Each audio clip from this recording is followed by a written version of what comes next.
So back in the ship. I've actually been running this a couple of times in the last couple of days and just getting everything dialed in. So you know, when the guys get here, there won't be any issues, or there shouldn't be any issues. So everything's been running pretty good. I got the battery charged up now nicely. That was, as you saw then, that was just basically starting it after it had been on the trickle charger that I have. So it's running good. The AC is running good, and everything else is looking good as well. So the guys are scheduled to come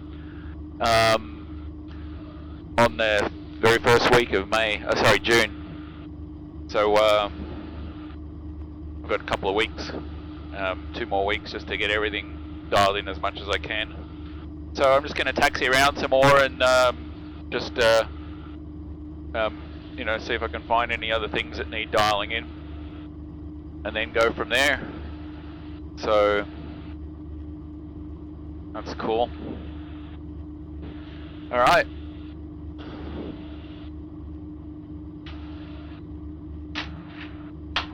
I don't know if I think I mentioned I adjusted the doors, so they have I've taken the strike plates out, and so they actually have the easier closing now. And you see I just close it, then I can open it up like that one hand and then just push it and it opens up. So that sorted that out, and again closing it, just make sure that it handles up and then shut that down and boom, you know, it's easy as that now, so not a problem. So you can get out with one hand now. So the idea would be like, and obviously it's a bit awkward here doing this, but if you had to and had to maintain control of the aircraft and you needed to bail out just for Justin, he could, you know, switch hands on the stick here, maintain control, pop the door like that, and then just push, and he's out. Take traffic, 1-2 Hotel, so 8 miles to southwest, ground west of maneuvers, once he gets the door past the, you know, open just a tiny little bit, you need to get it about sort of here, and then it gets weightless, and then it opens by itself with the strut, so it shouldn't take much effort to do that. Alright, and the AC is working now. Turn the fan on, I got it set to 64 degrees, and I got bi-level, so it's coming out these vents, and the vent here in the back, and you can hear it click on there. I don't know if you heard that, the RPM Cherokee traffic, Skyhawk 9, Zulu uniform, climbing out runway 5, left closed traffic, Cherokee. And I get my little indicator light here on the panel, here on the engine panel, saying that the AC is on. And so it's coming out those vents, but also coming out by my feet. So it actually stays fairly nice in here. So anyway, I've got the Garmin Verb set up as well, and I've got audio via Bluetooth piping from here, from the GMA 45 into actually the GMA 35 into the Garmin camera here. This one that's in the middle, but for some reason I'm not sure what's going on with the Bluetooth there. It's picking up the static and stuff, and sometimes the compression on the audio is messed up, and you start to hear kind of like traffic, Skyhawk 9 Zulu uniform, turning left crosswind runway for runway 5, close 7. You start to hear like a high-pitched audio, like you're a squirrel instead of a chipmunk. So anyway, I've got my backup audio recorder here, capturing all the audio so I can make the videos here. Because obviously, once this thing gets into flight testing, I want you know, to be able to capture lots of video for it to show all you guys. And you probably can't see over here, but on the panel here, I've got the fuel set up now, so I've got a left and a right instead of the two paralleling each other. Cherokee County, Cessna 1021 Mike, 2 miles to the west, and then a left downwind for runway 5. Cherokee County traffic, and looking for traffic. Hi, Cherokee traffic. Skyhawk 9 Zulu uniform is midfield left downwind runway 5, Cherokee. Alright, zoom out on here and see where everybody is. Who is that to the west? I didn't catch what.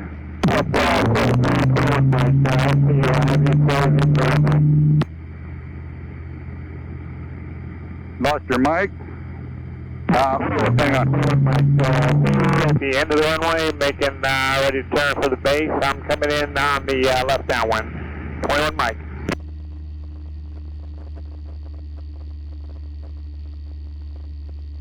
Very busy here today. Alright. Got him on the downwind. The other guy coming in. Alright, I think I'm good. Don't see anybody. Cherokee traffic experimental 2 Tango Delta crossing runway 5 midfield Cherokee.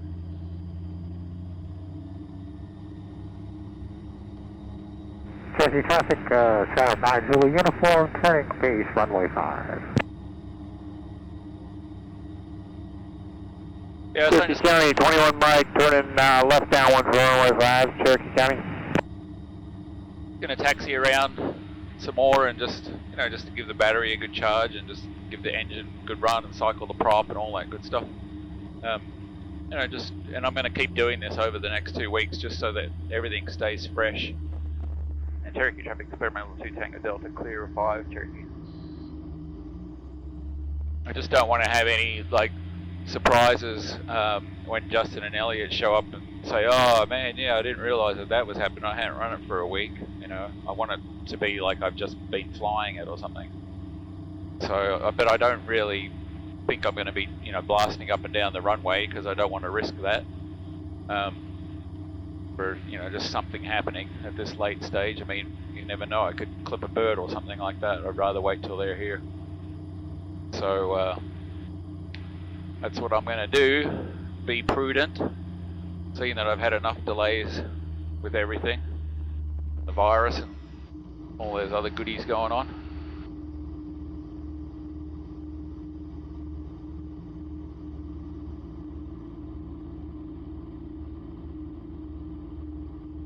These planes out here are looking pretty sad. I mean, that one there, that Cessna over there, oh my god. It's just black with I don't know what that is on there. I think it's pollen. When the pollen gets wet and then gets cooked by the sun, it just makes everything black like that.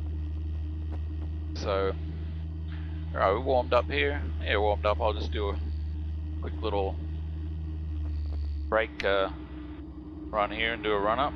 Cherokee County, Cessna 21 Mike, turn in left base for runway 5, Cherokee County. Alright, so I got the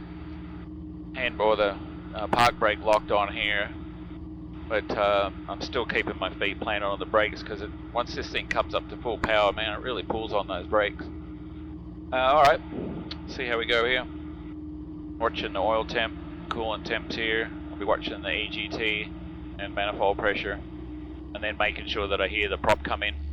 The AC will automatically turn off when it gets up to near full power.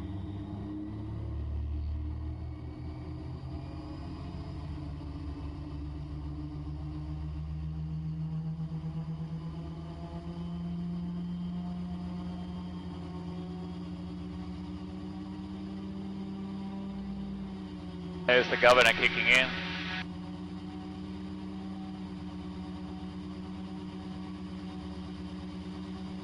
That's full power there, 43 PSI, 1400 on the EGT, 1500 and 1600.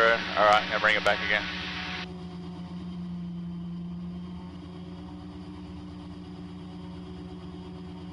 Pulling it back there, that's 55% throttle, still putting out plenty of power though, because the prop's still, the governor's still engaged. 1021 Mike, turn in final for runway 5, Cherokee County.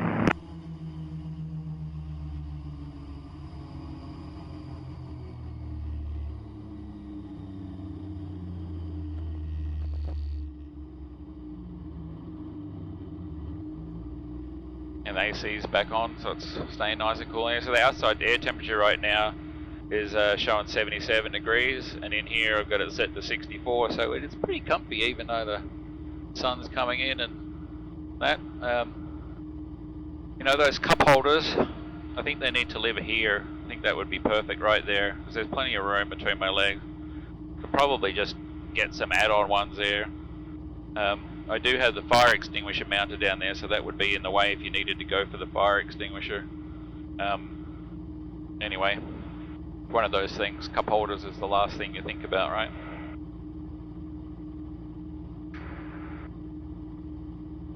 Alright, do some more taxiing around.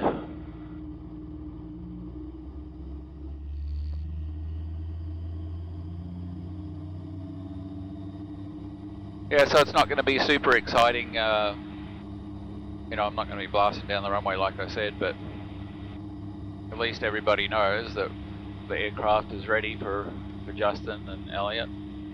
So I believe Elliot's in the process of organising... Cherokee County, Cessna 1021 Mike, clear runway 5, Cherokee County traffic.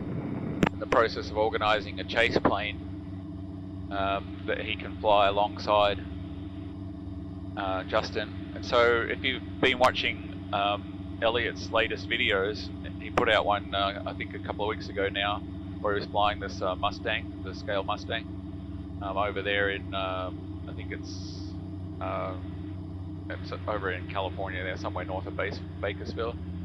And they took the aircraft up to 10,000 feet, and that's what they're going to do with this one too. And Justin and Elliot are both of the mindset now that before they do the first flight, they need to have a day where the cloud cover is only at most 20%.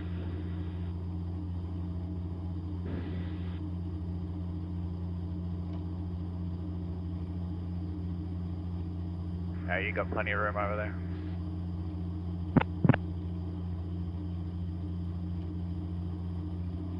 And Bruce. Yeah, so a day like today wouldn't be appropriate.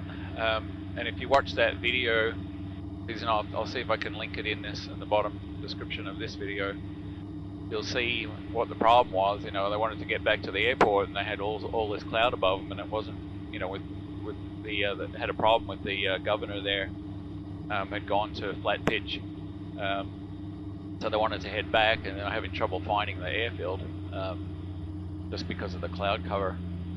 So we're going to have to be looking for a nice morning where it's a bit cooler and there's no real wind, and we've only got 20% cloud cover maximum, and you know, all those things have to sort of come into play before we can have a day that, you know, the guys are going to say, well, you know, this is a good day for the first flight. So, and hopefully the weather cooperates, but, you know, we're at the right time of the year where we have probably the ideal conditions, you know, more favorable conditions than other times of the year. Cherokee traffic, 9 to uniform, crossing runway 5 as we approach it. Anyway, so that's going to be a goal to do that. So they'll be taken up to 10,000 feet. It'll be half an hour of minimum half-hour flight, and then bring it back down. And I'll be on the ground. I have my other laptop set up with my because I don't have Wi-Fi over here in the hangar, but I do have the hotspot on my phone. 9 to uniform, clear runway 6. I have the hotspot on my phone, so from my laptop there I can connect to my phone via the hotspot and get on the internet, and then this guy has the wireless hotspot built in here with the external antenna, and so this guy is connected to the internet, and so I can remote control this from on the ground, this tablet, and that way I can sit on the ground here and I can monitor the engine for Justin and just tell him if anything's, you know, going out of parameters, and if he needs to power back or anything like that, or if there's anything to be concerned about.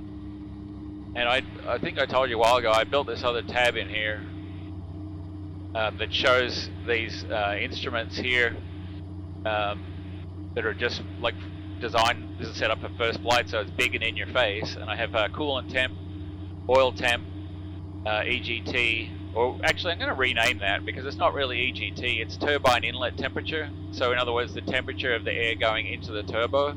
And that's what I want to sort of keep below 1650, you know, or around about maximum 1650 for any length of time. I've had it up to 2100, and, you know, just briefly, but I don't think that was a good idea to do that. I definitely don't think it was a good idea, but I did want to sort of, you know, just push things a little bit and see if anything happened, because now that I know it went there and didn't break briefly, if for some reason it went there briefly and you weren't paying attention, you would know, oh, that's how much window I have, you know, that I could potentially take it there for a few seconds and it wouldn't hurt anything tremendously.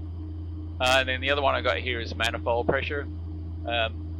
And then throttle percentage is down here, and then these other ones just basically light up if one of these things goes out of bounds here. So you can imagine if I set up here to do another run, another power run, and this is how, you know, Justin would potentially be for the first flight. He's watching their temperatures. Now what we're going to do is we're going to take the engine, take the aircraft, we're going to start it up cold, he's going to taxi it down to the runway there, and he's only going to take off when the coolant and the oil temps come up to 150, or at least the oil temp comes up to 150, which is, you know, the minimum operating temp pretty much for the turbos. And then so he'll have all that time from 150 to about sort of 230 or 225 of cooling before he has to back off, if, you know, the cooling air coming in the radiator is not doing its job, you know, for the size radiator that I have. Anyway, so he can monitor this, and if for some reason I lose connection, he'll have this, and he'll still be able to see what's going on, even though I'm not monitoring. But if I'm monitoring, you know, if this all goes good. Traffic, side 12 hotel is about 9 miles to the west, 3,600 inbound. Yeah, if everything goes good, then I'm still remotely connected, I can switch back to the other screen and just monitor the other things that need to be monitored as well, you know, without upsetting him. And, you know, basically it's the best case scenario that we have all the information that we need, you know. So, yeah, I'll do a run up now and see. I think you'll be able to pick that up on that camera. Just tilt it a little bit more, maybe. Yeah, you should be able to pick that up. In fact, I'll move this like this. There we go. And, we'll see, so those lights will come on when the temps go too high. So coolant temp goes above 215, oil temp above 225, EGT above 1700, and the manifold pressure, I think I've got that set to, I don't know, whatever it is, 40, 44 or something like that, or 43 when that comes on. So, traffic 12 hotel is 7.5 miles to the west. We're maneuvering north field, set up for 45 left downwind, runway 5, check. Alright, I got the brakes back on again, and let's just do another run up here, and we're watching the temps and everything, so we'll see how we go.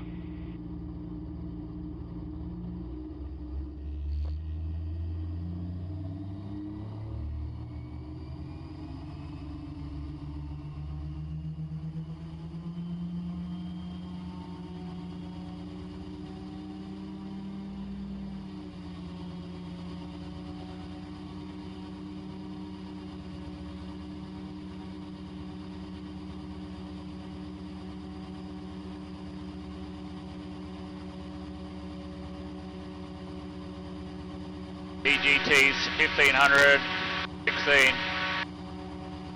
See, that's going to come on in a second. That's when I'm going to back off. There we go.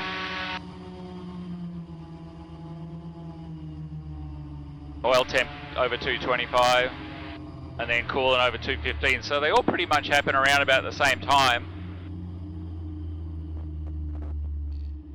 And, you know, when he's starting on a cooler engine, he'll have more time to do that. And of course, when there's air flowing through it, he'll be in a much better position as well, in terms of, you know, it shouldn't get so hot so quick. And hopefully we'll be doing this in the morning when it's, you know, in the low 60s outside, and not like now it says 78 outside. So, and of course the air conditioning has kicked off now. The fan is still on, but the AC is not on right now. And then once these temperatures come down, the AC will kick back on again. So I've got several different parameters set for the AC. For, you know, when you go to full power or close to full power, it turns off. If the coolant temp or the oil temp's above a certain thing, it kicks off. And throttle position, and I think I can't remember what the other one was. Anyways, a few different ones that it kicks it off. So, you know, just like in your car, so you get full power, you're not labouring the engine with the AC. So yeah, that went all right. Anyway, so I'm taxi around a little bit more, and we'll wait and see how these go down there. I've got 218 on the coolant right now, and 227 on the oil, and you know, they're both coming down. So just taxiing around, they'll come down a little bit more. Well.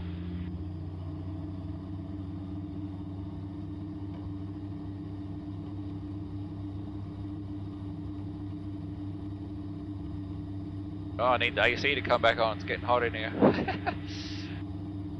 Take long. Even though, you know, the acrylic on this aircraft is all tinted, but it's only a mild tint. But you know, don't have any outside air venting set up right now. I've got the two that I can open up for the pressurization to get some fresh air in. Of course, I could open a door if I want, just taxiing around. So, see the local sheriff's over there. I think he's watching me. I think that's John. Come by a few times. Yeah, so they've got the security gates set up on this airport now, so I feel much better about the aircraft in the hangar, because you need that access code to get in to the hangars now, to drive your car in. So not, you know, because I've had people before that have just kind of made their way in, no invitation, just come in, and I've had some people in there that have just sort of, you know, let themselves into the hangar. So at least I don't have to worry so much about that anymore. It's much more difficult to get in here. It's like an airport should be, with safety. They've had people here at the airport driving their cars out, you know, just around the aircraft, driving out on the runway. They've had them do that. They had, not that long ago, I think it was a couple months ago, I think somebody flew in here, and then they broke into 4 planes that were sitting on the ramp down by the FBO, and they stole 6 different... Check traffic, Sky 12 Hotel is 3 miles to the north of the field, descending through 3,400, we're setting up for a 45 left downwind runway 5, Cherokee. They stole 6 different Garmin navigators, like 530s, 430s, out of 4 different aircraft, and then disappeared, and you know, no one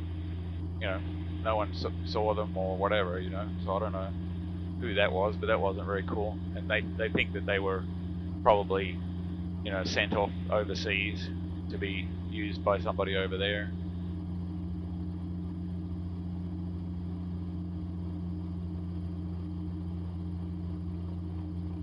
I'm just trying to see why the AC's not kicking on now.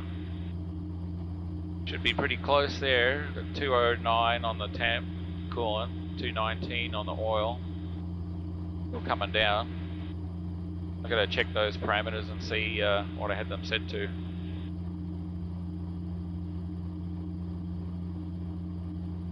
My battery should be getting a good charge, and the fuel setup's nicely now. I've got 6 in either traffic tank. 12 Hotel is coming up on a 45 left downwind runway 5, Cherokee. Showing I have 6 gallons in either tank, and I have 10 gallons. It's actually just over 10 gallons in the header tank. So now I got 5 in each tank. So just moving around the angle that you have the aircraft on changes the fuel, I guess. Changes the reading. Alright, there's the AC back on, yay. Yeah, so it takes a little bit. I might have to change those parameters traffic. a little bit. Attack 12 Hotel, midfield left downwind runway 5, Cherokee. So it's turning into a nice day out here. Starting to warm up some more, and hope everybody's made it through, at least are still surviving through the whole COVID thing.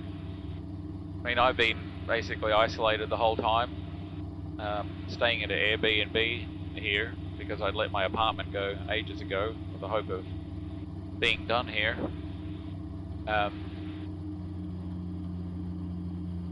Anyway, I'm sure everybody else is sick and tired of being at home and stuff, but I mean, you got to do what you got to do. Cheers to everybody in Australia who's done such a good job of mitigating the problem there.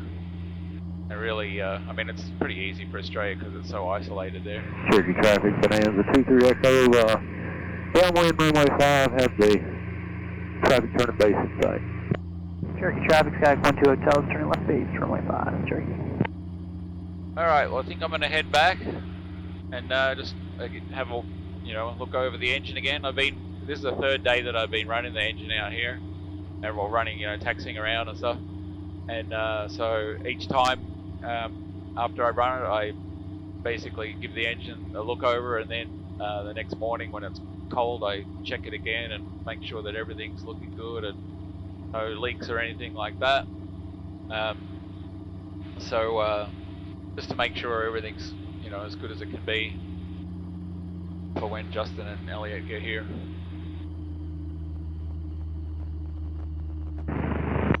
Cherokee traffic, 12 Hotel, final runway 5, will be touching ground. He's on final. Let's see. Just while he's coming in, I can. It's still telling me no internet. Why no internet?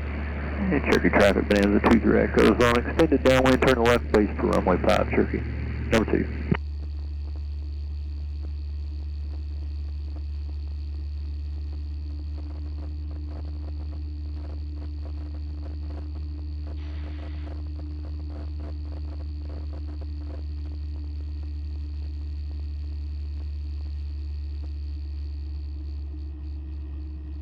I do have internet. Boom! Look at that. Yahoo in the cabin. Just how well it works when you know, when it's up in the air. All right, get back. Cherokee traffic, experimental 2 Tango Delta, crossing runway 5, midfield, Cherokee.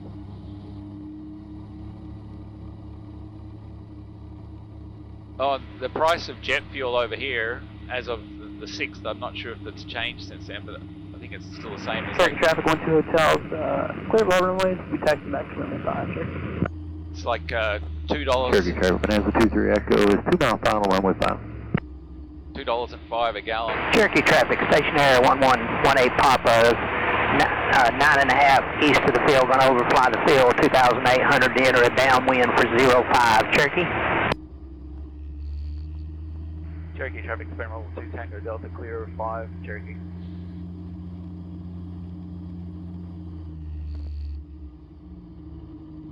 All right. Yeah, it's Cherokee traffic, that experimental is awesome. Oh, thanks very much. yeah, the jet fuel over here is $2.05 a gallon. It's cheaper than diesel. Cherokee traffic, Cessna 1021 Mike, losing short at Tango for approaching aircraft. Which is Cherokee County traffic. pretty cool, and I'm still going to be running the engine on diesel fuel for the first couple flights, just because it has a slightly more power, and just, you know, that just removes one more unknown. And then, you know, once, and I've run it before on jet fuel for quite a while, but if I'm burning you know, jet fuel over here at $2.05 a gallon, I'm burning hardly anything. I mean, sitting here idling, it's burning 0.6.7 gallons an hour idling. So gotta love diesel. Anyway, so the Cherokee County, Cessna 102 Mike, crossing over at Tango for runway 5. Cherokee County. the first 40 hours shouldn't cost too much in terms of fuel, which is, you know, that was one of the whole goals of this project. Anyway, so that's going to be my video testing for today, and